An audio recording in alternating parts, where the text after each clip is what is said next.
अस्सलाम वालेकुम। टेट में कैसा प्रिपेयर करना वो क्वेश्चंस आ रहे थे और थोड़ा जो है बेसिक पे समझाने के लिए बहुत सारे लोग बोल रहे थे, तो मैं उसके लिए ये बनाई हूँ। तो टेट में देखो, पेपर 2 और पेपर 1 बोथ दोनों मैं आपको समझाऊंगी। तो दोनों पेपर में बहुत सारे सिमिलैरिटीज़ हैं, थोड़े से चेंजेस हैं, वो भी मैं आपको एक्सप्लेन कर देती हूँ। पहले पेपर 2 देख लीजिए। टोटल जो है 150 मार्क्स का रहता पेपर 2, ठीक है। पेपर 1 भी 150 का रहता, मैं पेपर 1 पे बाद में आती हूँ, ठीक है। तो अब इसमें देखो CDP है, चाइल्ड डेवलपमेंट एंड पेडागॉगी, जो 30 मार्क्स का रहता, ठीक है। हर जो है जो भी टॉपिक है वो सब 30 मार्क्स के रहते हैं। अब फर्स्ट लैंग्वेज आपको वो लेना है जो आप 10th में लिए थे। जैसे कि अगर आपकी फ़र्स्ट लैंग्वेज हिंदी थी 10th में, तो आपका फ़र्स्ट लैंग्वेज यहाँ पे हिंदी रहेगा। अगर तेलुगु लिए थे तो तेलुगु रहेगा, या उर्दू लिए थे तो उर्दू रहेगा, ठीक है। अब हम आएंगे सेकेंड लैंग्वेज। सेकेंड लैंग्वेज सबकी जो है इंग्लिश रहेंगी कॉमन, ठीक है। उसके बाद मैथ्स और साइंस। मैथ्स और साइंस उनको है जिनके सब्जेक्ट्स डिग्री में और बीएड में मैथ्स है या फिर साइंस है, जो भी हो, फिज़िक्स बायो जो भी आपका सब्जेक्ट्स है, अगर वो रहा तो मैथ्स भी रहेगा, साइंस भी रहेगा। और सोशल जो है हिस्ट्री, इकोनॉमिक्स, सिविक्स, ज्योग्राफी जो रहता, उस हिसाब से ये जो है 60 मार्क्स सोशल के रहेंगे। तो अब यहाँ पे सेम पेपर 1 में सेम प्रोसीजर है। CDP जो आपका है वो 30 मार्क्स का रहेगा, ठीक है। CDP आपका 30 मार्क्स का हो गया। उसके बाद फर्स्ट लैंग्वेज आपकी हो गई 30 मार्क्स, फिर इंग्लिश हो गया 30 मार्क्स। सेम जो है अप्लीकेबल है इधर भी। फर्स्ट लैंग्वेज आपकी फ़र्स्ट लैंग्वेज 10th में हिंदी है तो हिंदी रहेंगी, तेलुगु रही तो तेलुगु रहेंगी, उर्दू रही तो उर्दू रहेंगी। अब रहा इंग्लिश, तो इंग्लिश तो सबको सेम रहेगा। और मैथ्स है आपका सेम, मैथ्स और EVS ये तो सबको सेम रहेगा, चाहे आपके जो भी सब्जेक्ट्स रहो, ठीक है। अब हम आते हैं कि मार्क्स का किस तरह से जो है इसका कंटेंट डिवाइडेड है। आपको मालूम है चाइल्ड डेवलपमेंट एंड पेडागॉगी के तो टोटल 30 मार्क्स रहते, ठीक है। फर्स्ट लैंग्वेज में जो है आपके 24 मार्क्स आपके कंटेंट के रहते, ठीक है, कंटेंट के रहते, और 6 मार्क्स आपके पेडागॉगी के रहते, ठीक है, मेथडोलॉजी के। और इंग्लिश में सेम प्रोसेस, यहाँ पे भी 24 मार्क्स कंटेंट के, पेडागॉगी के, सेम आपका पेपर 1 में भी वैसे ही और पेपर 2 में भी आपका सेम प्रोसीजर है कि 24 मार्क्स जो है आपके यहाँ पे कंटेंट के रहेंगे और 6 मार्क्स आपके पेडागॉगी बोल लो या फिर मेथडोलॉजी बोल लो, ठीक है, मेथडोलॉजी के रहेंगे, मेथडोलॉजी के, ठीक है। अब ये हो गया। अब जो है मैथ्स प्रिपेयर कैसा करना पूछ रहे थे, तो मैं आपको एक बात बता देती हूँ कि दिन में जो है आप सपोज़ दिन में आप 3 टाइम्स का स्केड्यूल बना लीजिए, ठीक है। एक टाइम में आप वो कंप्लीट करिए जो आपके लिए टफ़ है। जैसा मॉर्निंग टाइम अगर आप ले रहे हैं तो सपोज़ जैसा थोड़े लोगों को मैथ्स और जो है पेडागॉगी जो है थोड़ा सा डिफ़िकल्ट दिखता, तो मॉर्निंग के टाइम पे आप ये दो उसमें से कुछ ले लीजिए। एक टाइम आप इवनिंग के टाइम पे एक ले लीजिए और नाइट का एक टाइम रखिए आप। तो इवनिंग में वो सब्जेक्ट्स लीजिए जैसा कि आपका जो है फ़िज़िक्स हुआ, बायो हुआ, या फिर आपका सोशल, बायो फिज़िक्स या सोशल जो भी आपका रहा वो हिसाब से आप ले लीजिए और इस पे जो है आप प्रिपेयर करिए, ठीक है। ये हो गया आपका। अब बचा इंग्लिश, तो नाइट के टाइम पे जो है आप इंग्लिश को लीजिए क्योंकि इसमें ज़्यादा समझने की चीज़ नहीं होती, थोड़े से इसमें ट्रिक्स, ग्रामर वगैरह रहता, वो आप देख लीजिए, ठीक है। तो इस तरह से आप अपने टाइम को डिवाइड करिए और इसका रिवीजन करिए। रिवीजन कैसा करिए, आप रोज़ जब भी आप पूरा ये प्रोसेस कंप्लीट कर दे रहे तो लास्ट में सोने से पहले एक 20 मिनट्स ये पूरे चीज़ों का आप रिवीजन देख लीजिए। ये पूरे 3 चीज़ों का आप रिवीजन देख लीजिए। अब आप क्या करिए, वीकली वंस आप जो भी प्रॉब्लम्स कर रहे हैं, ऑनलाइन बहुत सारे टेस्ट्स, फ्री टेस्ट्स अवेलेबल रहते हैं, या फिर प्रीवियस क्वेश्चन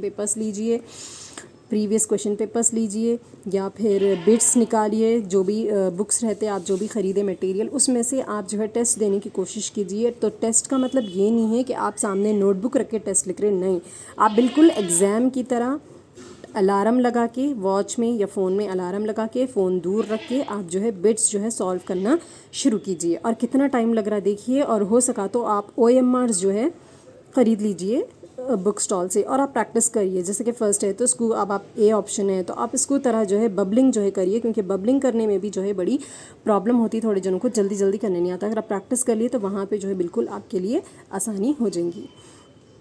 तो ये हो गया प्रिपरेशन के बारे में कि मतलब अब आप कैसा प्रिपेयर करना। तो आपका चाहे टॉपिक जो भी हो, आप पहले प्रीवियस पेपर्स जो रहते वो बड़े इंपॉर्टेंट रहते, ठीक है। प्रीवियस पेपर्स आप लीजिए, लेके उसको सॉल्व करके देखिए। पहले टेस्ट लगाइए, कितने 230 आवर्स का अलार्म लगाइए और आप करना शुरू करिए क्वेश्चंस। अब आप देखिए कि टाइम हो जाने के बाद में भी आपको एक्स्ट्रा टाइम कितना लग रहा, वो टाइम आप ऐड करिए वो टाइम को आप कम करने की कोशिश करिए जितना भी टाइम लग रहा। तो पूरे पेपर जो है सॉल्व करिए और मतलब सामने आप दूसरा चेक करते जा रहे, सामने नोटबुक रख के, वैसा नहीं, बिल्कुल एग्जाम की तरह। फिर आप उसको करेक्शन करिए, कितने राइट जा रहे और कितने रॉन्ग जा रहे और कितने जो है आप अटेम्प्ट नहीं कर पा रहे। ठीक है, अटेम्प्ट बिल्कुल आप कर नहीं पा रहे और जो है कितने, तो इसका इस हिसाब से आप अपना प्रिपरेशन शुरू करिए। तो जो जिसमें कम मारे उसका पहले प्रिपरेशन आप शुरू करिए। ठीक है, अभी आप देखिए ये हो गया। अब आप देखिए हमारे पास कितने टोटल डेज़ है। अब हमारा एग्ज़ाम है 12 जून के दिन है, तो 12 से पहले के 12 डेज़, बिल्कुल 12 डेज़ आप रिवीजन के लिए रख लीजिए। ठीक है, अब आज का दिन भी छोड़ दीजिए आप। अब आज क्या है, 14 अप्रैल है, तो ठीक है 14 अप्रैल से अगर आप डेज़ निकाल दिए तो कितने बचे, 16 डेज़ बचे। ठीक है, 16 डेज़। अब उसके बाद 16 डेज़ बचे। अब आपके जो नेक्स्ट मई के जो वो हो जाएंगे 31 डेज़। 12 जून तक के 12 डेज़ तो आपके रिवीजन में चले जाएंगे। अब आपके कितने डेज़ बचे, 47 डेज़ बचे। 47 डेज़ में आपको पूरे 5 टॉपिक्स पढ़ना है। ठीक है, 5 टॉपिक्स, तो 5 डिवाइडेड बाई 47 डिवाइडेड बाई 5 करिए आप। ठीक है, 47 डिवाइडेड बाई 5 टॉपिक्स। अगर आप एक एक टॉपिक सिंगल लेना चाह रहे हैं तो 5 8 ज़ा 40 और 5 8 ज़ा 40 हो गया। आप ऐसा भी ले सकते, 5 9 ज़ा 45, 2 बचा, फिर 0। ठीक है, 5 4 ज़ा 20। तो ऐसा पकड़ लीजिए आप 9 डेज़। आप एक एक सब्जेक्ट के पीछे या तो 9 डेज़ लगाइए, या नहीं तो रोज़ थोड़ा थोड़ा करके आप इस तरह से पढ़ लीजिए, जो भी आपके लिए आसानी हो। अगर इस तरह से टाइम टेबल लगा के पढ़ना है तो ठीक है, या नहीं तो फिर हर सब्जेक्ट को 9 डेज़ दीजिए, या नहीं तो जो सब्जेक्ट टफ दिख रहे उसको जो है ज़्यादा दिन दे दीजिए, और जो ईजी है उसको 5 डेज़ में पूरा जो है कंप्लीट कर लीजिए, क्योंकि टाइम बहुत कम है। ठीक है, यहाँ तक हो गई ये बात। अब नेक्स्ट हमको क्या करना है, ये तो सारी चीज़ें हो गई। ठीक है, हमारा प्रिपरेशन हो गया, कैसा करना है, कितने डेज़ बचे। अब लास्ट के जो 1 से 11 जून है, ठीक है, लास्ट 1 से जो 11 जून है, आप इसमें सिर्फ ये जो जून तक का टाइम है इसमें सिर्फ आप प्रिपरेशन करिए, रिवीजन करिए बस। ठीक है, इसमें सिर्फ आप रिवीजन करिए।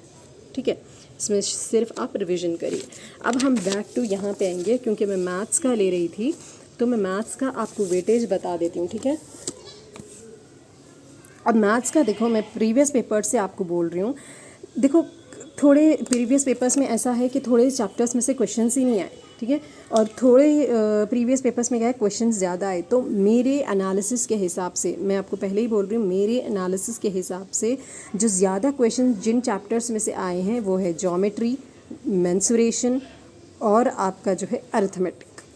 ठीक है, ये और जो है आपका ये जो है ना अरिथमेटिक, ज्योमेट्री और मेंसुरेशन, इसमें से ज़्यादा क्वेश्चंस आए हैं। तो आप ये 3 चैप्टर्स पे ज़्यादा फोकस करिए, बाकी के चैप्टर्स भी पढ़िए, क्योंकि अगर इसमें से क्वेश्चंस आ गए तो फिर आपको प्रॉब्लम हो जाती। और नंबर सिस्टम में से भी ज़्यादा क्वेश्चंस आए हैं। कभी एवरी ईयर जो है डिफरेंट है, लेकिन अगर मैं ओवरऑल आपको बोलूँ तो नंबर सिस्टम, अरिथमेटिक, ज्योमेट्री और मेंसुरेशन में से मैक्सिमम क्वेश्चंस आए हैं, जैसे कि 7 है। और ज्योमेट्री तो किसी ईयर छूटा नहीं है, मतलब ज्योमेट्री में से आपको 6 या 7 क्वेश्चंस कंपलसरी आएंगे, तो आप ज्योमेट्री छोड़ ही नहीं सकते, बिल्कुल आप छोड़ ही नहीं सकते। और बिल्कुल आप बहुत अच्छे तरीके से जो है आप ज्योमेट्री को जो है प्रिपेयर करिए।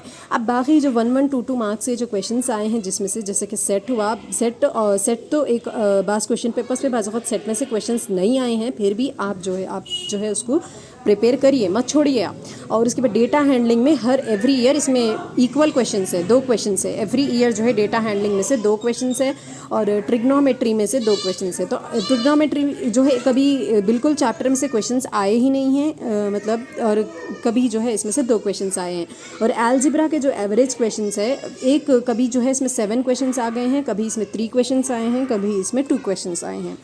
तो मेरा बोलने का मतलब क्या है कि आप algebra, arithmetic, number system, geometry और मेंसुरेशन, ये जो चैप्टर्स है आप इसका जो है अच्छे से प्रिपेयर करिए, जिसमें ज्योमेट्री और मेंसुरेशन के ऊपर आप फोकस बहुत ज़्यादा दीजिए। ज्योमेट्री, मेंसुरेशन और अलजेब्रा पे आप फोकस बहुत करिए, ठीक है। वैसे तो 5 चैप्टर्स बहुत इंपॉर्टेंट है, आप इसको बिल्कुल मिस मत करिए, पूरा पढ़िए। और ये जो बचे हुए सेट्स है डेटा हैंडलिंग में से मैं आपको बताई थी, इसमें 2 क्वेश्चंस आ रहे हैं इसमें, और ट्रिग्नोमेट्री में से 2 क्वेश्चंस आ रहे हैं यूजुअली, जो मैं चेक करी तो ये जो है इस हिसाब से आप आपकी प्रिपरेशन करिए। अब रही बात मैं फर्स्ट पेपर का, देखो आप फर्स्ट पेपर में देखिए नंबर सिस्टम दोनों में सेम है चैप्टर, ठीक है। सिर्फ एक फ्रैक्शंस और मेजरमेंट्स, ये मेजरमेंट्स भी जो है यहाँ पे मेजरमेंट्स बता रहा है, लेकिन ये मेजरमेंट सेम वही ज्योमेट्री और मेंसुरेशन में से मिक्स है ये भी, ठीक है।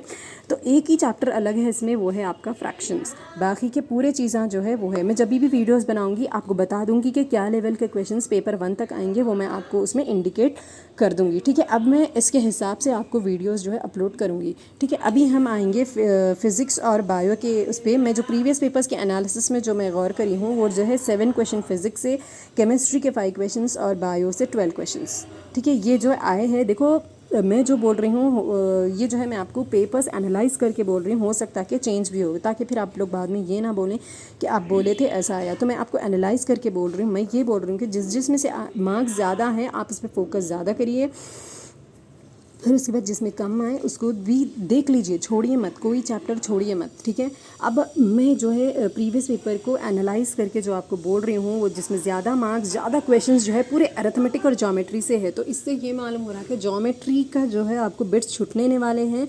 ज़्यादा से ज़्यादा क्वेश्चंस पेपर 2 और पेपर 1 में सारे जो है ज्योमेट्री के आएंगे। और रही बात डेटा एप्लीकेशंस, तो इसमें जो है ये वाले चैप्टर में डेटा एप्लीकेशंस और ये मेजरमेंट्स, इसमें से क्वेश्चन ज़्यादा है। अलजेब्रा और नंबर सिस्टम में से 3 क्वेश्चंस है, 3-4 क्वेश्चंस ऐसा है, जो मैं प्रीवियस पेपर्स देख के बोल रही हूँ। फिर भी मैं आपको डिटेल में देख के एक और बार पेपर 1 पे एक अलग से वीडियो बनाऊँगी, ठीक है, इसके क्वेश्चंस पे भी और वगैरह भी, ठीक है। होप आप लोगों को सबको समझ में आ गया। अगर आपको चैनल अच्छा दिखे तो सब्सक्राइब करिए, कोई डाउट्स है तो कमेंट करिए, मैं ज़रूर आपके जो है डाउट्स क्लियर करने की कोशिश करूँगी।